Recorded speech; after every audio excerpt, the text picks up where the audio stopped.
Welcome back, everybody, to your daily update or something like that on the Malazan Empire. And today we're going to wrap up Stonewielder. Isn't that fun? Yes, it is. Actually, I finished it yesterday and then I couldn't actually get to recording a video because life. I've said that before, but I do have to finish booking a festival for the first weekend of December and a tour for directly after that. And I kind of sometimes takes a bit of brain power from me. Also, have to do like some record promotion and other stuff. So my brain is, as they say, in a whirl, or I am, to use one of my favorite English words, knackered. Now, if you have to look that word up, have fun. And we will talk about the end of Stonewielder, start with Opposite the Throne on Monday, and until then, I'll have interesting stuff. I'll talk about Foundation, the first book in the original trilogy.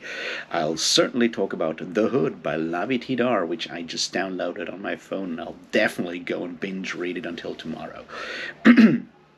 And there might be other stuff that I can come up with until Monday. We'll see how all of that goes, but let's kind of wrap up the last two chapters in the epilogue of Stonewielder and have some generic thoughts on the entire thing afterwards, shall we? Yes. Cheers.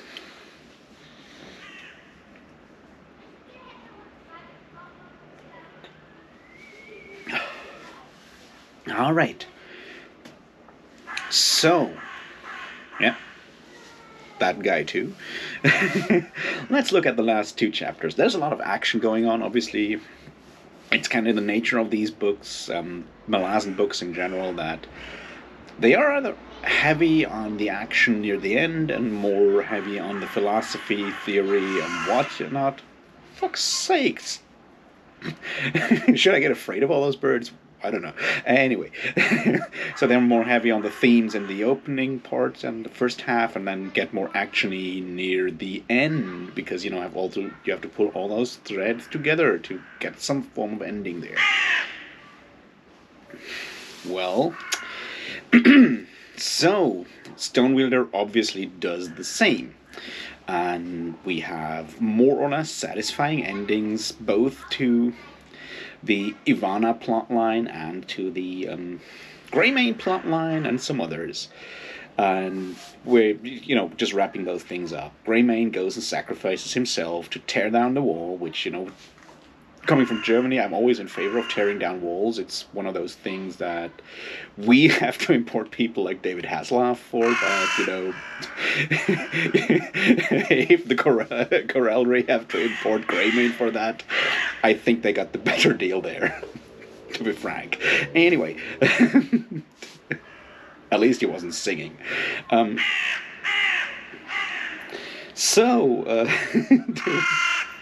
Get it more sorted out here. He does that, the wall breaks down, the Stone Riders move over the wall and to someplace, that being the Ring, which is not Ring City, but, that fortress of the Storm Riders with that hole or crater or what have you. And we finally figure out or get a final explanation what is going on there. I mean, we kind of got it before in chapter 9 or so when Ipshank tells it to Relish that there are 3 relics of the Faith of the Lady. All 3 need to be destroyed. One of them is obviously in that crater. One of them is in Remnant Isle Tower, which is the box that we've seen about in the prologue when they, tear it along the beach and build the wall. And the third one is the one that Relish and gang are looking for in those caves. Which, is like your typical fantasy story structure, or more like your role-playing game structure, where you have your group trying to find a number of items that then will combine to something larger later on. So you have your individual adventures, so to speak, in your tabletop game, and gather all those parts of, the Rods of 7 parts, or, something like that. So having these individual bits that need to be sorted out is certainly something, once again, typical and thus recognizable. In this case, we have a bit of a twist because it doesn't all go smoothly. Um, we'll talk about that at the end, I think. So, the Storm Riders enter after Stonewielder Greymane takes down the wall and destroy that bit in the crater. And Relish and gang manage to throw the other bit down into the out of the caves after a lot of sacrifice and whatnot to well, get that also to the Storm Riders and then destroy it.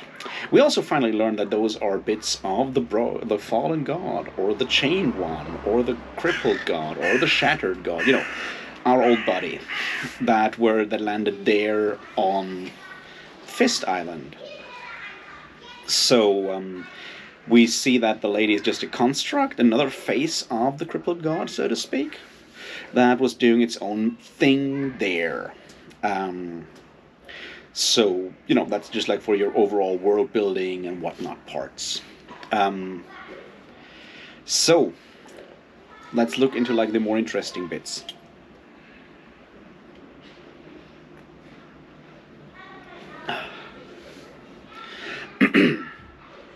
Those being Ivana's storyline with the Army of Reform that slowly takes over and kind of wins the battle at Ring, and so maybe also manages to take down the Malazan Empire, I guess, or what you might call Empire. It's more like, they call them Empire and Imperial troops, but it's still just like a small country on like among another bunch of small countries. But anyway, we have that, you know, that full battle. Martel dies. They storm the city, or like the citizens take over, and we're going to talk about the symbolism and stuff like that there in a minute. Yeah, then Ivana tries to keep the populace from like revenge and all the stuff that we usually get in civil wars, which, you know, is usually a settling of accounts that may or may not have had anything to do with the original conflict. And then he goes home and becomes a farmer again, and they build a monastery, and suddenly the cult of Ivana becomes, you know, a more of a thing that he already was, and Ivana is faced with that big problem that we all have. Well, not we all have, but the idea that some things just never really change, and people almost never really listen to what you say or your actual message, because they just take it and make it their own message, which is usually different. So yeah, that's one of the interesting parts, I guess. The other one, because it's another one that is kind of leaves kind of things open, because we never get like a full detail what happens there. We just see Ivana go home at the end. So we don't know what, if like Jerlan has become, I don't know, a republic. I guess not. If the Empire just remains the same now that the Church of the Lady has been defeated, who knows?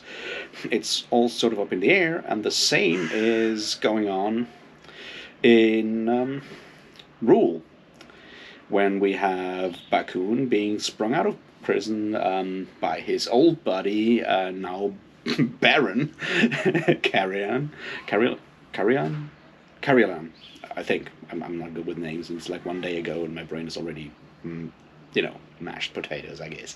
Anyway, and we also don't really know if he's now the king and ruler of Rule, or if that is just temporary, but he is now high assessor of the entire kingdom, and tries to revamp the code of laws and everything. Will that work out? Probably not, but who knows. So why are those like interesting plot lines to me?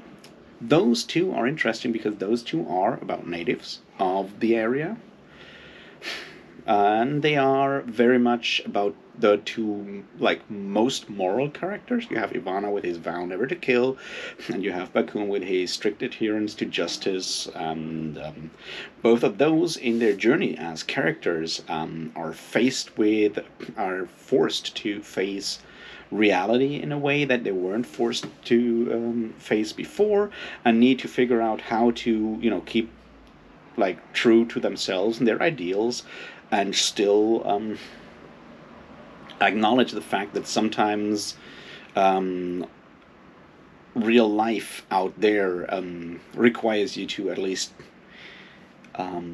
think hard about how to apply your morals and your morality, and that's what makes those two characters interesting. Also, kind of makes sense that those are not, final um, endings. They just like keep on going, because that's what life is about. Most of our lives, at least, are not hero's journeys that end with either a glorious sacrifice or a glorious victory or a defeat. It's just like keeping on to muddle through life. That's how it works, I guess, for almost everyone. So one thing that I liked so much about Stonewielder is that it has that kind of thing going on, and contrasts it with, for example, your very, very classic hero story, or not classic hero story, but somewhat classic hero story of Stonewielder, Greymane, which has a very specific end. That end is Greymane's death, and sacrifice for the greater good, with all the consequences that entails. So we have the contrast between what you might call more or less everyday persons, and we'll talk about that in a second as well, and larger than life people, because Greymane is larger than life. He's an extremely good fighter and all of these things. He has a very powerful magical item and a big destiny to fulfill. And what I mean when I said like talking about special people and everyday people, we have that one of the main themes of Stonewielder there is that you are not a special person.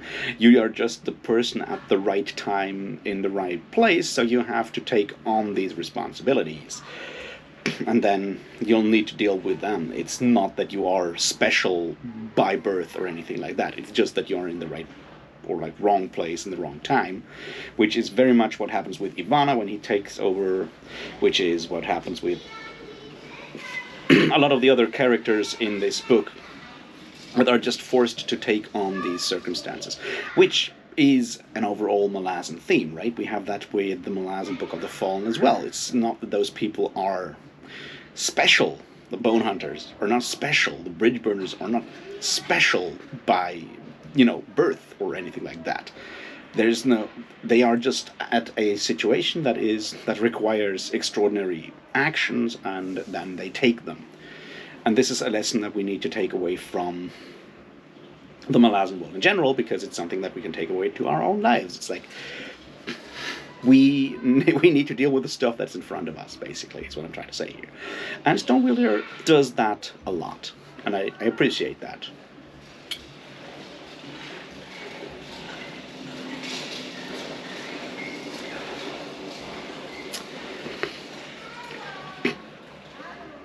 All right, what else? And this is important because this contrasts with the religious side of things. The religious side being fucking kids,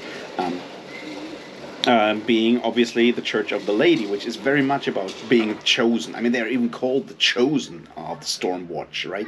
The Storm Guard, not Stormwatch, of the Storm Guard. It is very much about destiny, being chosen, being special.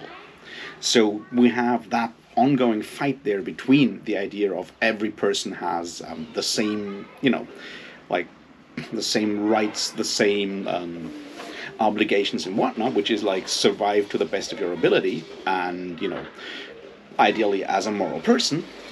And on the other hand, the idea that you have special people that are chosen. There is such a thing as destiny that is larger than life. And fucking hell, it is not that. So, because at the end, the system of the lady breaks down. It ends. Another thing that I appreciate very much about this book is obviously the focus on religion. When you read Stonewielder, you have all these situations. You have all these short quotes at like chapter headings and so forth that for the first time within the Malazan world, apart from like maybe 7 cities where we don't see it there because Steven Erikson doesn't pay that much attention to it, for the first time, you have a country that is steeped in religion. You have all these ideas of mystics of the subcontinent. You have the Church of the Lady, which is monotheistic, but also because of it being the only church there, like liable to a lot of stuff that is familiar to us people in, say, the global northwest who grew up on in a similar system, basically under Christianity. We have all of that going on, and with the end of the Lady, the influx of these other religions, what happens is that religious faith just transfers to other things, whether it is belief in whatever it is that Ibshank is trying to explain there with that idea that everyone is their own god, sort of, or it is the faith in Ivana, or it is all these other faiths. I mean, the priestess that we meet at the beginning is a priestess of December. So you have all these different cults now taking over that amount of faith, because faith is one side of it, religion is another side. Religion is anchored in culture. So even though you may drift away from one god, the idea of ritual, the idea of religion, the idea of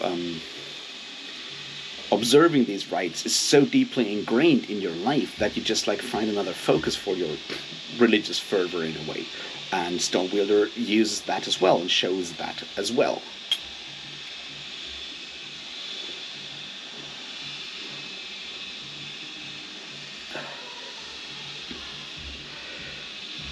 Now let's look at the other two main storylines here. One of them is obviously the Crimson Guard freeing their friends Bars and Corlo and Germain, because that's the only ones that are left.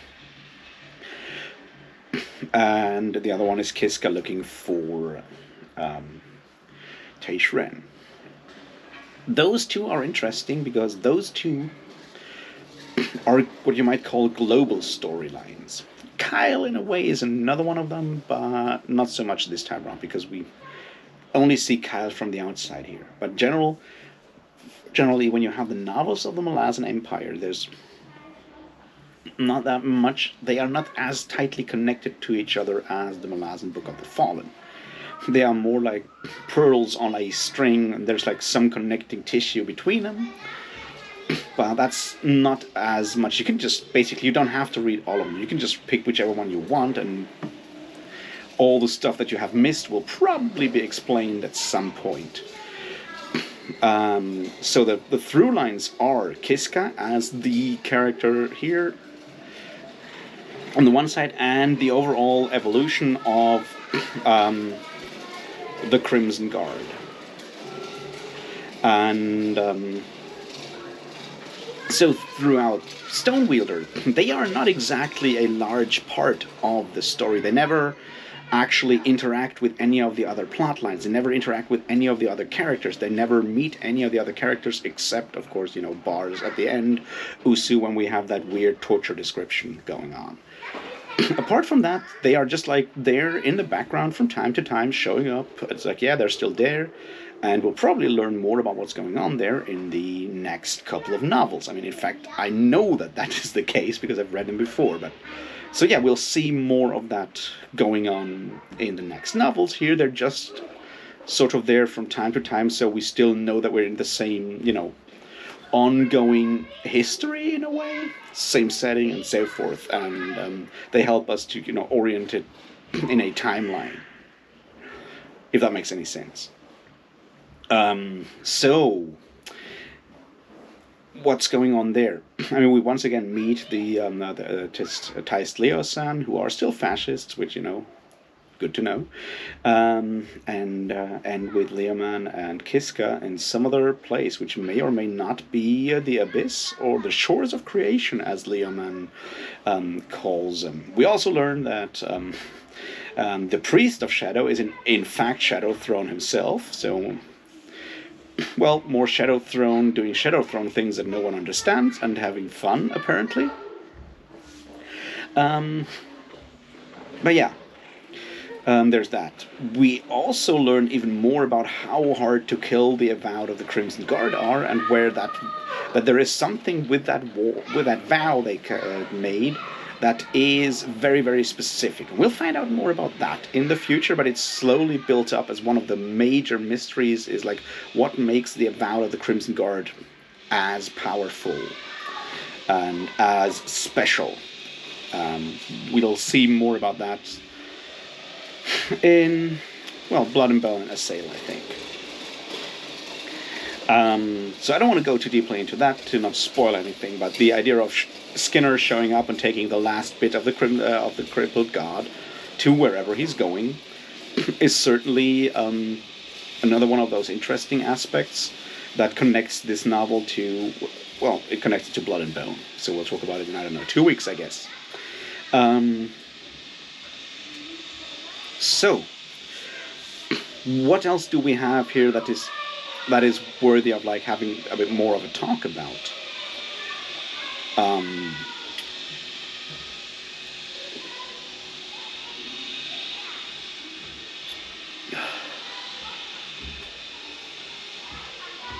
Well, I guess mostly how it compares to other novels. Now, I've said it before, and I mean, it feels like Stonewielder is one of the more beloved books in the Novels of the Malazan Empire series. People like it much more than Return of the Crimson Guard. Honestly, I too enjoyed it more than Return of the Crimson Guard, but that's because I'm just, interested in themes like religion, and like that's something that I personally am interested in. So this being the Malazan book that deals with it makes me like it a lot. Other aspects that I can understand why people appreciate it more is it has, once again, a tighter focus, less characters. The story has all these familiar elements that I tried to point out before. You have a lot of stuff that we can recognize structurally from other novels. It doesn't feel as spread out as does Return of the Crimson Guard. And that makes it easier to read. And the other bit, obviously, that now that we're outside of the Malazan Empire, technically at least, we are... it's easier to read it as its own thing, right? So when we have what we have with a lot of people complaining that it's not the same as Stephen Erickson's writing, which is bullshit, but with both Return of the Crimson Guard, set mostly in Quantali but in other parts as well, and featuring a lot of the characters that we first met if we read like during the publishing of those stories, that were first introduced to us by Stephen Erickson. With Night of Knives, the same thing. So it is very difficult to not compare it to the Malazan Book of the Fallen, even if we don't want to, like subconsciously. It feels more like Cam Esslemont is intruding on Erickson's territory, which obviously is ridiculous because they made up that world together, but it feels like that. With Stonewielder, we don't have that, because Stonewielder is somewhere else, and the overlapping characters is minimal. We have the Crimson Guard people, which are all people that we first met in Esslemont's writing. We have Greymane, we have Kyle. All of these people are Esslemont characters, not in creation, but in writing, in the novels. And the continent of Fist and Coral is also a continent we haven't been to before, except for that really small moment in Return of the Crimson Guard. So once again, this is basically Esslemont territory, so I assume that a lot of people preferring Stonewielder just find it easier to read this as its very own thing and not an intrusion into Stephen Erickson's Malazan world, which once again is obviously stupid, but we are stupid creatures. We're human, so I can get why that is the case. The other bit is that the themes in Stonewielder are clearer. And we've spoken about that before. Malazan oftentimes is a theme-driven world. That's very strong with Stephen Erickson. It's also there, obviously, with Cam Esslemont. But with Return of the Crimson Guard covering so much ground and covering so many things, it was kind of difficult or kind of easy to overlook that and just focus on all the events. Stonewielder has a ton of events, but Stonewielder also has these themes. You have the idea of religion, monotheism. There's a strong criticism of religious power, of religious structures. We also have the big question that is posed at the beginning and kind of leads through the entire book, and that is, what is evil? And is evil just to not act instead of acting and maybe getting it wrong? That's a question that we see all the way until the end, which is basically Greymane's question. Greymane's answer is to act. And throughout the way we see it in his story, right? He got that sword. He basically got asked by the Storm Riders to take down the wall when he got that sword, but he didn't do it. He didn't act. And through not acting, the consequences of not acting are all the terrible things that happened between him leaving the country and coming back, and all the terrible stuff during the war now of the 4th and 8th Army against the 6th Army. All of that could have been avoided if he had acted before. So we see through the novel an explication of that argument made very early on in the novel, that true evil is not acting. Because yes, Greymane's actions would have cost lives back in the day as well. But maybe a lot less. So that's one of the things that I feel is very strong in this book, and thus easier to, or makes it more accessible to people that are already familiar with the Malazan world, because it's more familiar in that regard, while at the same time not treading on ground already covered by another author. The other obviously large theme is what I said before, the question of like destiny, being chosen, being special, versus just being the person that has to do the job, which, you know, is sort of like the Lord of the Rings thing. It's like we all wished we would be placed born in different times, but it's not our choice. We just have to deal with the cards that we've been given and make the best possible thing out of it. So, to wrap this up, Stonewielder may be more accessible to readers of the Malazan Book of the Fallen, because it is similar in form while not covering the same ground, and thus it makes it easier to sink into the style of writing and the style of presentation, while at the same time avoiding that weird sense of conflict that some people might get from reading about characters and places that they have already read about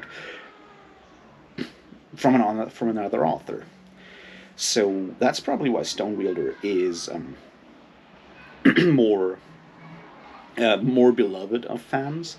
It also has a straighter, more stringent structure than Return of the Crimson Guards with Guard, which also helps. So, is it a better book? Now, on my reread, I would not say it's a better book. I would say it's different and it's easier to read and digest. Plus, it deals with one of my favorite topics in the world, so I'm happy. Anyway, if you're still following all of this rambling, I apologize for the terrible noises in the background, world. And thank you for watching. Let me know what you think of Stonewielder. Let's have some discussions, and I'll talk to you tomorrow about other stuff. Until then, cheers.